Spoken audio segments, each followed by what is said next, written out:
Olá, oitavo ano, tudo bom com vocês? Eu sou a professora Cristiane e hoje, em nossa aula de gramática, nós vamos falar sobre vozes verbais, sendo que hoje eu vou focar na voz passiva analítica e voz passiva sintética. Vamos? Então, vamos lá.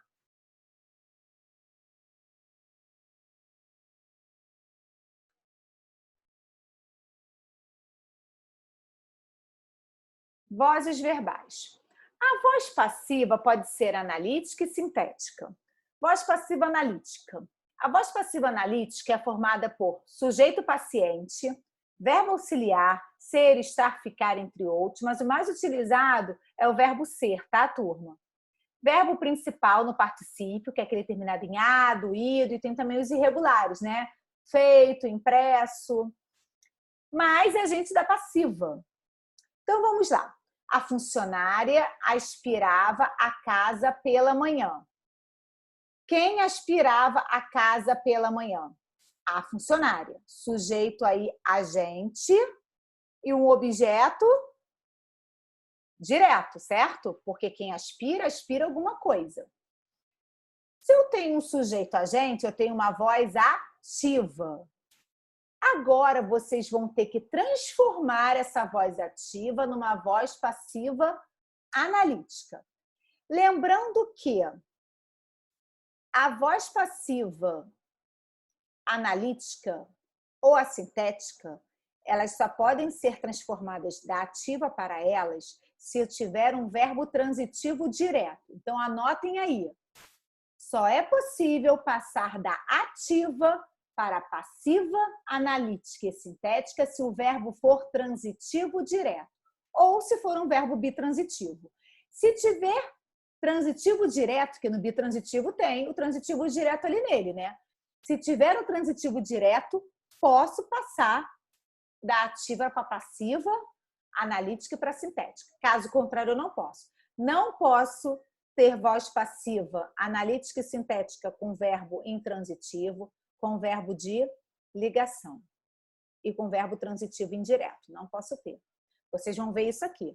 Vou provar, hein?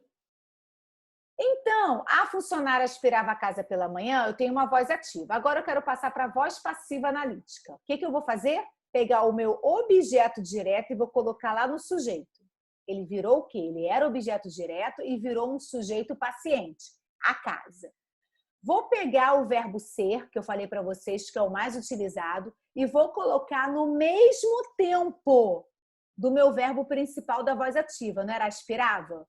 O verbo ser vai virar era, porque está no pretérito imperfeito. E o verbo principal, que é o aspirava, vai ficar no particípio. Qual é o particípio de aspirar? Aspirada, certo? Então, ficou como? A casa era aspirada. Quem foi que praticou a ação? Não foi a funcionária? Então, eu vou colocar pela funcionária. O pela manhã é um termo acessório que indica o tempo. Eu coloco lá para o final novamente. Ele não vai interferir em nada. Ele fica no mesmo lugar, tá bom? Então, a casa era aspirada pela funcionária pela manhã. Eu tenho aí a minha voz passiva analítica. Perceberam? Olha lá na estrutura.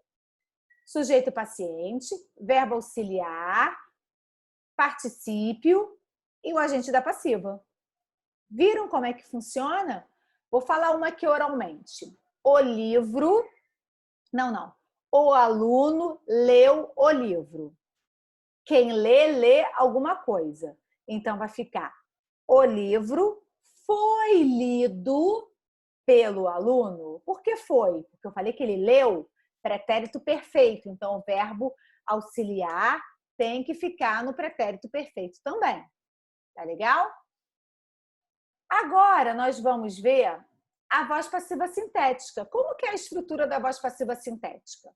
Nós temos o verbo conjugado na terceira pessoa, pode ser singular ou plural, mais o pronome passivador, que é o ser, mais o sujeito paciente.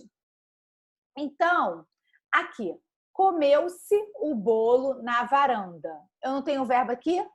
Por que o verbo ficou na terceira pessoa? Porque ele está concordando com o bolo, que é o sujeito da oração, né? Comeu-se o bolo na varanda O bolo aí é meu sujeito paciente, porque ele foi comido por alguém. Eu não tenho um agente da passiva para me informar quem foi que comeu o bolo.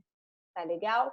Então aí, sempre, turma, o verbo ele tem que concordar com o sujeito, que é o bolo, que é o que vem depois do ser. Vendeu-se o aparelho de som. Quem vende, vende alguma coisa, verbo transitivo direto, mas o aparelho de som não é o meu objeto direto, ele é o meu sujeito paciente, que a partir do momento que eu transformo a minha voz ativa numa voz passiva sintética, eu perco o meu sujeito lá da minha voz ativa, e ele, o que é o objeto direto, quando eu ganho ser, que é pronome passivador, ele vai virar o quê? Um sujeito. Já se fez o trabalho. Quem faz, faz alguma coisa. O trabalho vai ser o quê? O meu sujeito, sujeito paciente, porque eu tenho ser aí, que é um pronome passivador. Lavaram-se todas as roupas. Todas as roupas é o meu sujeito paciente, porque eu tenho ser, que é meu pronome passivador. Então, vou falar uma frase aqui oralmente e depois na voz ativa e nós vamos passá-la para a passiva sintética. O jovem arrumou o quarto. Voz ativa, né? O jovem arrumou o quarto. Agora, vamos passar para a voz passiva sintética. Eu vou tirar o jovem, ele vai embora, sai da oração. Eu vou colocar o meu ser, que é o meu pronome passivador, e eu vou ter o meu objeto direto, que era lá na voz ativa, ele vai virar o quê? O meu sujeito paciente. Então, ficou arrumou-se o quarto. Perceberam? Então, o sujeito da ativa ele vai embora, e o que era o objeto direto na voz passiva sintética, ele vira o quê? Um sujeito paciente. Tá legal? Então, turma, eu espero que vocês tenham entendido a explicação. Caso tenham dúvida, vocês vão ter aula online para tirarem essas dúvidas, tá? Mas podem me perguntar também na Agenda COP. Será um prazer ajudá-los, tá bom? Um grande beijo para vocês e até a nossa próxima aula, que nós vamos falar sobre o agente da passiva, tá bom? Tchau, tchau, Itavuano!